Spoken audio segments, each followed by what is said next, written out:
Assalamualaikum dan selamat pagi pelajar-pelajar.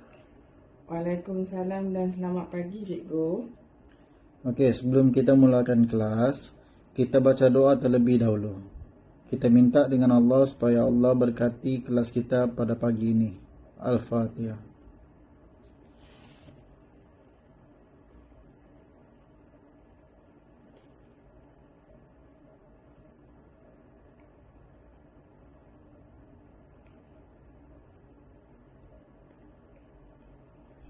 Amin. Siapa ingat apa yang kita belajar pada kelas yang lepas? Okey, awak yang angkat tangan tu jawab. Tentang organ diri manusia dengan kepekaan terhadap pelbagai kombinasi rangsangan cikgu. Okey, apa yang awak tahu atau faham dalam topik tersebut? Okey, baik, saya cuba ya cikgu.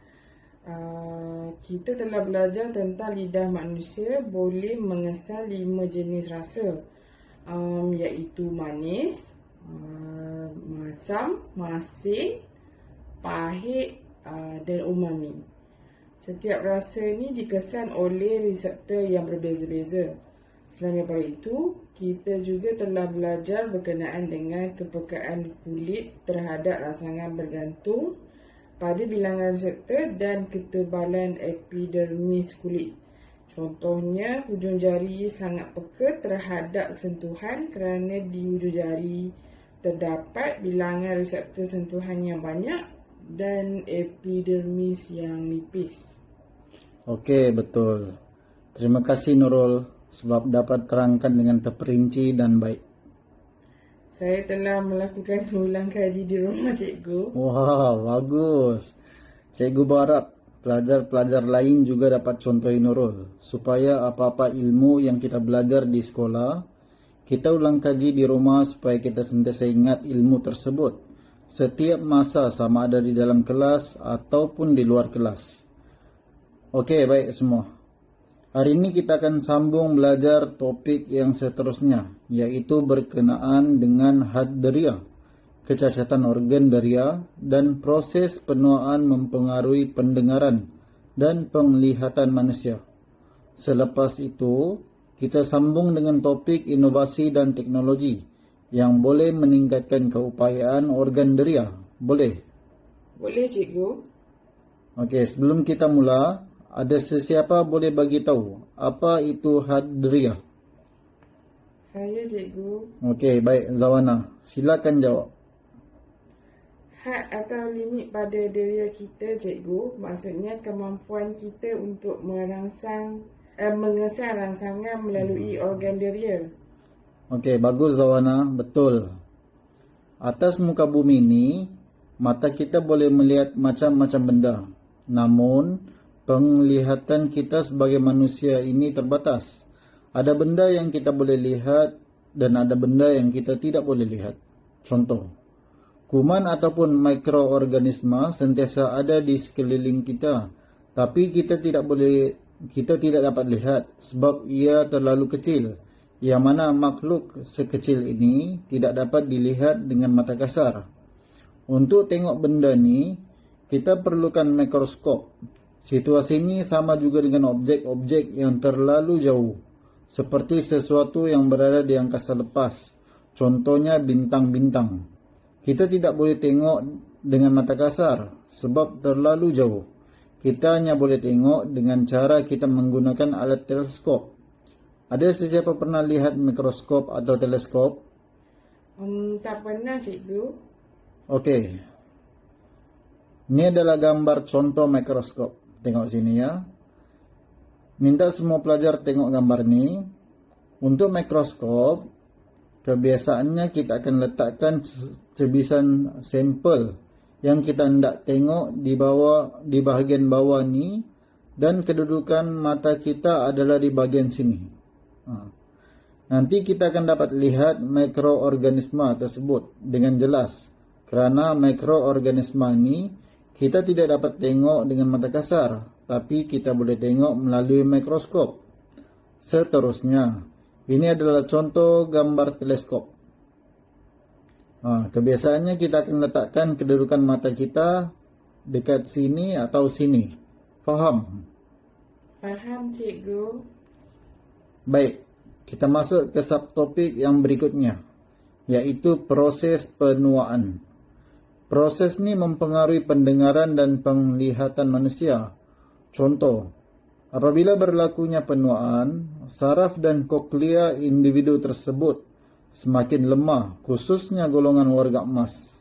Oleh sebab itu, kita dapat lihat hari ini kebanyakannya warga emas di sekeliling kita ada masalah pendengaran. Untuk makluman pelajar semua, dalam telinga kita semua ini atau dalam telinga setiap manusia ada komponen-komponen tertentu seperti saraf dan koklea. Coba tengok gambar ni. Ini adalah contoh saraf dan koklea dalam telinga kita. Selain daripada ini, dalam telinga kita juga ada gegendang telinga, salur separuh bulat dan sebagainya. Situasi ini lebih kurang sama dengan masalah penglihatan. Apabila objek berada di hadapan atau di belakang retina mata, berlaku pandangan rabun atau pandangan tidak sempurna kepada individu tersebut. Hari ini kita hidup dalam dunia serba canggih.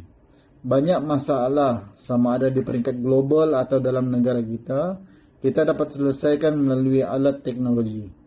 Sebagai contoh, kalau dulu kita susah hendak bergerak dari satu lokasi ke satu lokasi disebabkan halangan-halangan tertentu seperti jarak yang sangat jauh dengan berjalan kaki, keadaan cuaca yang tidak mengizinkan seperti hujan panas ataupun cuaca yang panas, yang ekstrim dan sebagainya. Pakar-pakar dalam bidang otomotif telah mencipta satu kenderaan, contohnya kereta, untuk mengatasi masalah-masalah ini. Dan hari ini kita dapat menggunakan kereta tersebut untuk pergi ke lokasi yang kita hendak pergi. Sekiranya ada halangan lain seperti tiada jalan darat yang menyebabkan kita tidak boleh menggunakan kereta, kita ada alternatif lain seperti kenderaan yang melalui udara ataupun laut. Contohnya kapal terbang atau kapal laut. Jadi macam tu juga manusia pada hari ini yang mengalami masalah dari sudut kesihatan. Semakin meningkat usia seseorang itu, semakin merosot tahap kesihatan individu tersebut, terutamanya semasa hari penuaan, seperti mana kita belajar sebentar tadi. Warga emas yang mempunyai masalah penglihatan seperti rabun dapat diatasi dengan menggunakan alat kacamata. Begitu juga dengan masalah pendengaran. Hari ini kita lihat banyak alat bantuan pendengaran telah masuk dalam pasaran kita.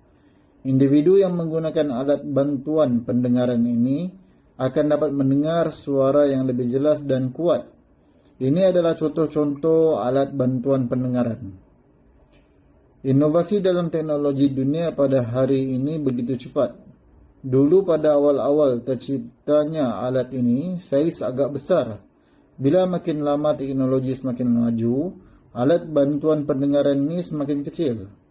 Hal ini bertujuan untuk memudahkan seseorang untuk bawa benda ini kemana saja, sama ada orang yang membeli barang tersebut ataupun orang yang memakai alat ini.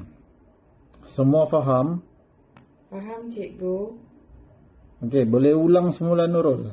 Secara ringkas, apa yang kita telah belajar pada hari ini?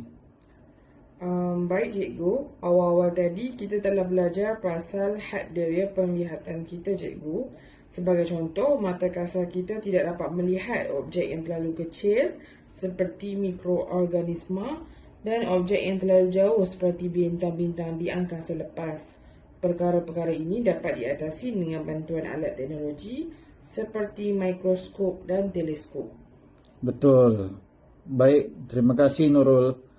Giliran Zawana pula untuk bagi tahu apa yang anda telah pelajar pada hari ini selain daripada rakan anda cakap sebentar tadi. Kita telah belajar tentang struktur atau komponen-komponen dalam telinga manusia, cikgu, seperti gegendam telinga, saraf, koklea dan sebagainya. Selain daripada itu, kita juga belajar tentang penglihatan rabun berlaku disebabkan objek berada di hadapan atau di belakang retina mata atau objek tidak berada tepat pada retina mata individu tersebut. Baik. Tahniah sebab dapat jawab dengan cemerlang. Ada sesiapa di sini yang ada soalan berkenaan dengan subjek yang kita telah belajar sebentar tadi? Okey, baik. Memandangkan semua pelajar faham, minta semua pelajar tepuk tangan untuk diri sendiri kerana berjaya beri tumpuan di dalam kelas pada hari ini. Tepuk tangan. Okey, cikgu berharap yang tumpuan ni juga anda semua bawa pada kelas-kelas yang berikutnya. Okey. Pengajaran yang kita boleh dapat daripada apa yang kita belajar pada hari ini adalah kita hendaklah menjadi orang yang sentiasa bersyukur kerana diberi kesihatan yang baik. Contoh, seperti panca indera telinga dan mata, tak semua orang dalam dunia ini dapat melihat dan mendengar, walaupun mereka ada mata dan telinga. Ada orang ada mata, tapi tak dapat melihat disebabkan buta. Ada orang ada telinga, tapi tidak dapat mendengar disebabkan pekak. Oleh itu, kita sebagai seorang hamba yang Allah bagi kita panca indera yang baik dan sempurna ni, kita haruslah jaga dengan sebaiknya sebagai tanda kita mensyukuri nikmat Tuhan. Okey kelas, itu saja kelas kita pada pagi ini. Assalamualaikum dan terima kasih semua.